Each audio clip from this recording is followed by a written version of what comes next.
The oyster industry in North Carolina has grown dramatically in recent years, and now a new program will look to not only help bolster future wild oyster numbers, it will also benefit oyster growers in the state. The Natural Resource Conservation Service is funded through the U.S. Department of Agriculture, and they receive funding to help producers implement conservation practices on their land. Oyster growers can apply for this cost share funding to help expand their growing capacity and to help restore wild oyster habitat. Under this current program with NRCS is to put down loose oyster shell on the bottom of their lease, and then to allow natural oysters to recruit to the shoreline or recruit to that shell and culture material.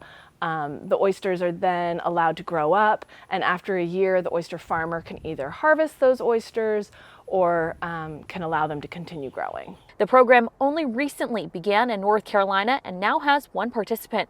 Oh, I haven't met anyone in North Carolina that's not excited about this. I think it's been a long time coming. There's been a lot of behind the scenes work by our biologists and program staff. I'm ecstatic. I can't wait to get more people interested. I can't wait to get the word out. James Hargrove is the owner and operator of Middle Sound Mariculture and is now the first in the state to take part. It's great to have to be able to pioneer it. You know, it is a learning curve, trying to figure out what needs to be signed off on. For Hargrove, this isn't just about being the first in the state to take advantage of this cost share program. It's an opportunity to expand his oyster growing operation. That kind of will allow me to not transition, but try a different grow out method that's less intense, that kind of would be geared towards more of the traditional roast market of oysters. It makes total sense to try to construct my own reefs that would be used to harvest from.